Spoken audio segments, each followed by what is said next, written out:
আসসালামু আলাইকুম বন্ধুরা, আজকে আমি আপনাদের ছাদটা আবার দেখাবো।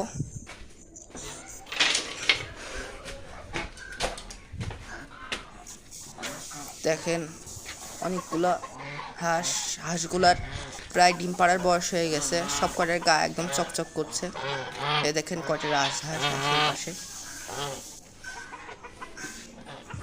এই দেখেন এই পাশে একজনের বাগান প্রাচীর দিয়ে ঘিরে রেখেছে। ওই পাশে আমাদের একটা হাঁস পড়ে গেছে।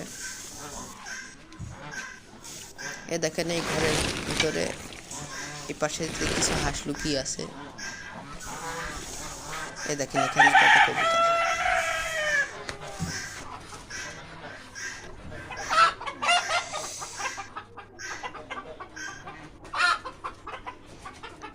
এই ঘরটা এরকম দুই ভাগ করা হয়েছিল মুরগি রাখার জন্য মূলত, কিন্তু এখন তো আর মুরগি যে দেশি মুরগি আছে সেজন্য ওরা উপরে যে বসে থাকে, কবুতর ঠিক করে বাচ্চা তৈরি করতে দেয় না, ডিম পারলে ভেঙে দেয়।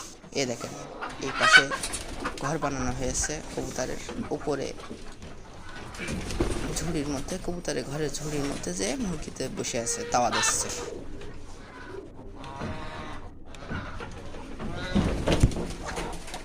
এই দেখেন এই জায়গায় একটা মুরগি বসে কয়েক ডিম তাওয়া দিচ্ছে।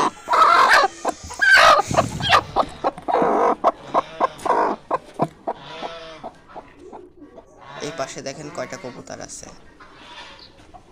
ওই পাশে দেখেন, ওই দেখেন ডিম পেড়েছে। চলেন এখন আপনাদের অন্য জায়গা দেখাই।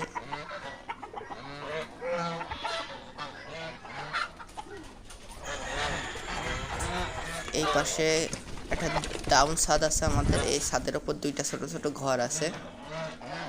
আজকে বিস্তারিত দেখাবো না, ইনশাল্লাহ অন্য কোনো দিন দেখানো হবে বিস্তারিত এদের সম্পর্কে। এ দেখেন এই জায়গায় হলো কবুতরের আরেকটা বাসা আছে। এখানে একটা মুরগি ডিম তাওয়া দিচ্ছে। এ দেখেন দুইটা কিউট কিউট বেবি।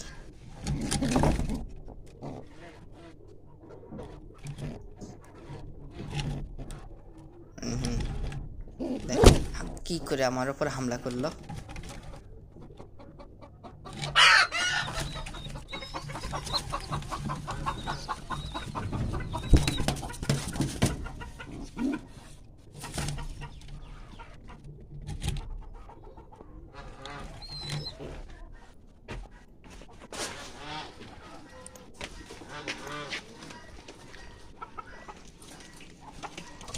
এই পাশে আরো একটা জায়গা আছে। এই পাশ দিয়ে এই ঘরের পেছনে এই পাশে হাঁস যে বসে থাকতো আর ওই পাশে লাফ মারতো মাঝে মাঝে। এদের এই পাশে লাফ মারলে এরা বকাঝকা করে। এরা হলো প্রাচীর দিয়ে ঘিরে রেখেছে। দেখেন কি অবস্থা, ময়লা ফেলে কি অবস্থা করে রেখেছে। এই দেখেন এই পাশে আমাদেরও একটা বাগান আছে।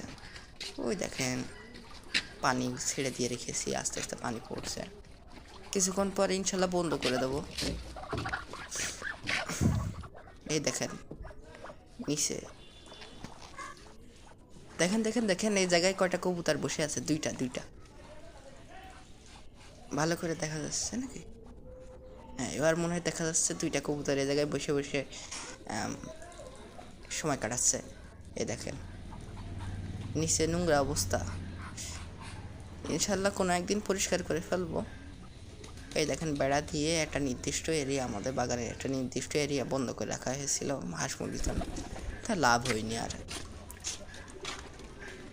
ঠিক আছে, আপনাদের সাথে আবার অন্য দিন কোনো সময় কথা হবে। আসসালামু আলাইকুম।